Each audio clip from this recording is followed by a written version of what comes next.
everybody. This is Jose Arias, and this is Hourglass Eyes number 8. We're going to continue with the review that I did last week of In the Name of the Wind and Wise Man's Fears. I'm going to cite some quotes from the book that have influenced me and have left me with a deep impression, and I think you'll like them too. They're great quotes, and let's start with the first one.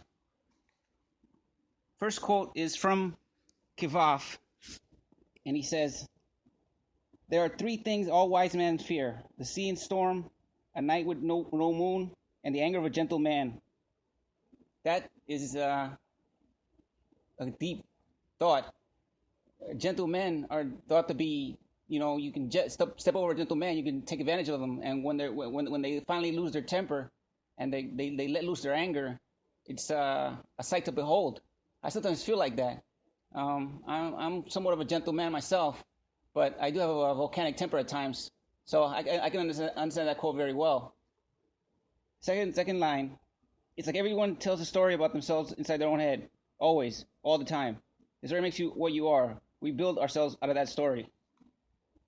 You form an impression of yourself through what you think, what your thoughts are, and what your dreams are in your head, and you design what your person or personality is, and that forms the person that you are.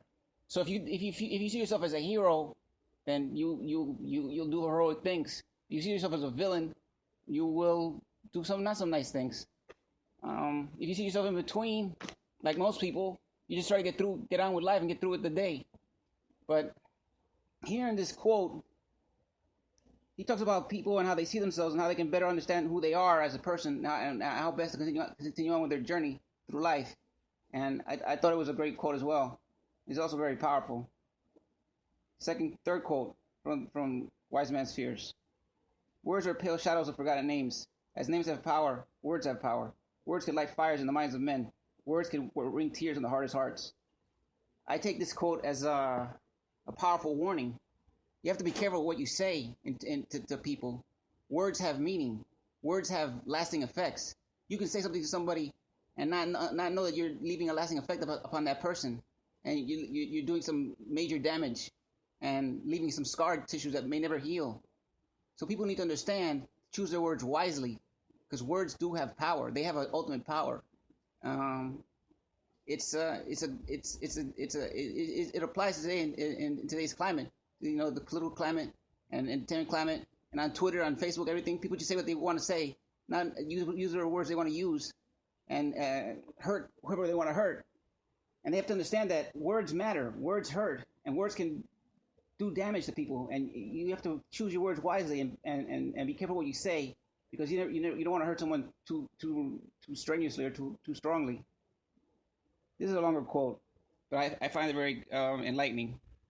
"Perhaps the greatest faculty of our minds possesses is the ability to cope with pain. Classic thinking teaches us of the 4 doors of the mind, which everyone moves through according to their need. First is the door of sleep. Sleep offers us a retreat from the world and all its pain. Sleep marks passing time, giving us distance from the things that have hurt us. When a person is wounded, they will often fall unconscious. Similarly, someone who hears traumatic news will often swoon or faint. That's the mind's way of protecting itself from pain by stepping through the first door. Second is the door of forgetting. Some wounds are too deep to heal, or too deep to heal quickly. In addition, many memories are simply painful, and there is no healing to be done. The saying time heals all wounds is false. The time heals no wounds. The rest are hidden behind this door. Third is the door of madness. There are times when the mind is dealt such a blow, it hides itself in insanity. Well, this may not seem beneficial, it is. There are times when reality is nothing but pain, and to escape the pain, the mind must leave reality behind. Last is the door of death, the final resort. Nothing can hurt us after we are dead, so we have been told." Kvothe. There's a lot to digest in that long quote, but if you listen carefully, it talks about pain and lasting pain and how to get through that pain. Some people, to deal with pain, fall asleep and just try to sleep it off. Other people try to forget, but forgetting doesn't work, because time does not heal all wounds. Wounds stay with you, and it's simply painful. You have to overcome these painful times, and hide them, and try to keep them, and try to go forward on your path towards enlightenment. And I think Kvothe is saying here that you're gonna be dealt blows in life, but if you let the blows hurt you and hinder you, then you will not progress, and you will not better yourself, and you cannot let these things hinder your path and your path to success.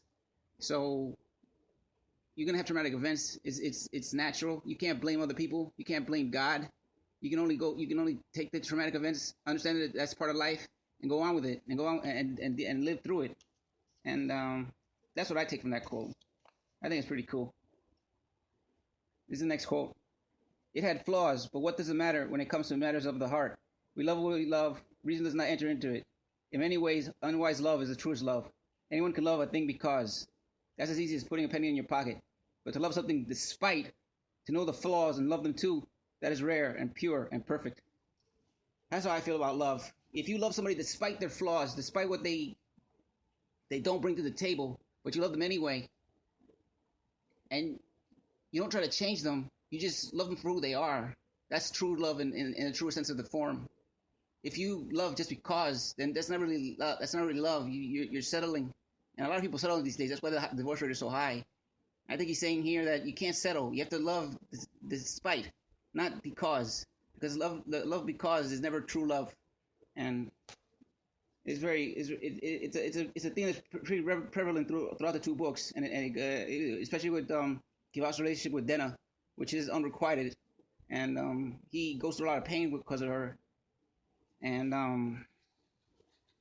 he goes through it. He gets through it. He becomes a great mage, great arcanist. I meant, but he loves her despite her flaws, and her flaws are many, but he still loves her. He's a good-looking guy, Kvothe. If you've seen the video I put on YouTube, he can have any woman he wants. He also plays the lute beautifully and sings music. So women swoon over him. But he loves this other woman because of her flaws and because she's unattainable. And he loves her despite all her flaws, not because.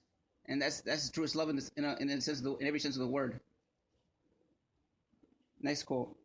Half of seeming clever is keeping your mouth shut at the right times. That's pretty good. Because sometimes I don't, if people know me, you know that I don't really say much. So they're pretty surprised I'm doing a podcast. But when you keep your mouth shut and you just know when to stay quiet, not speak any longer, it makes you that much smarter and that much wiser and better to get out of situations if you don't say something stupid in the wrong time. So knowing when to shut up is great advice, and Kvothe states it there perfectly.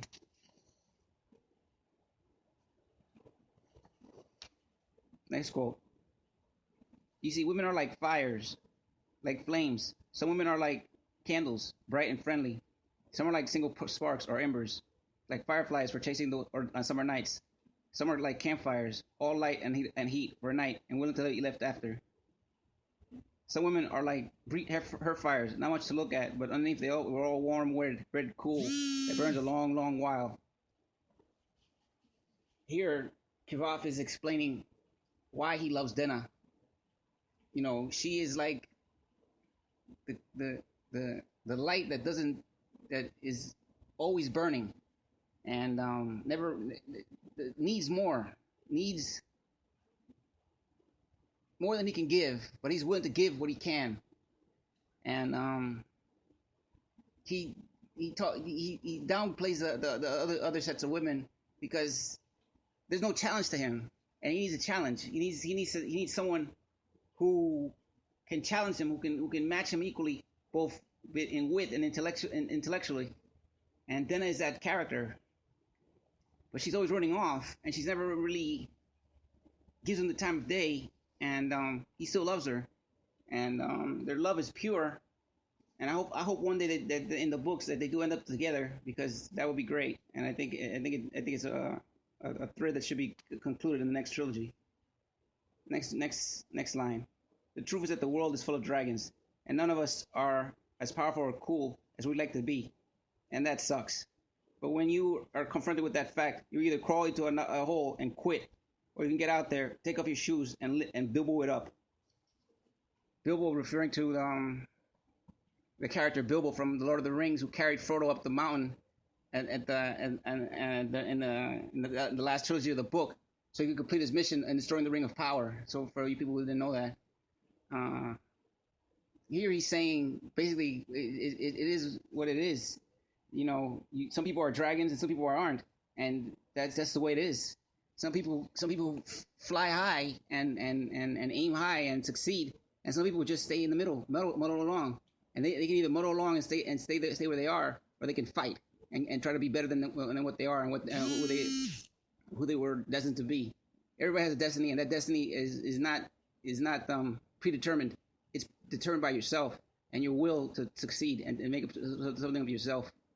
No matter where you were born, or who your parents were, or who you marry, or even if you don't marry, you are an embodiment of yourself and your soul, and you are the best person you can be, and you can do anything you can if you set your mind to it. And this is a great quote. It's very impactful, and it left me with a great deep impression. Next quote: "We are more than the parts that form us." Kvothe. We're more than just arms and legs and head and skin. We are our soulful thinking, our thoughts, our social interactions with others, all form the parts of us that make us a whole. And that's what Kvothe is saying here. It's not just what you see on the outside, but it's also what you can't see in the inside that forms the total person and the complete person that you are. So if you are a strong person, but inside you're weak mentally, then you are a combination of the two. But if you're a strong person and your will is to be a strong person as well, then you can be a powerful wizard just like Kvothe and do great things. So I thought that was pretty awesome. I use that word a lot. I know, I'm sorry. I said I was going to stop using awesome, but I can't help it. My favorite word. Give me 1 second. Let me read this next quote. Last but not least, knowing your own ignorance is the first step to enlightenment. What can be said about that? When you know that you don't know at all, and you seek knowledge, that's the first step towards enlightenment. And that's if every human lived by that philosophy, this world would be a better place.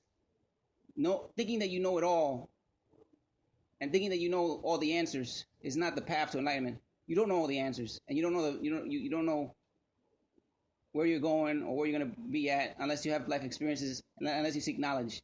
And everyone should seek knowledge at all times. And that's what Kvothe is saying here. Anyway, that's the end of my podcast. I want you to, if you like my content, please subscribe to YouTube or iTunes. And it was a pleasure talking to you again. I'll see you next week. Bye.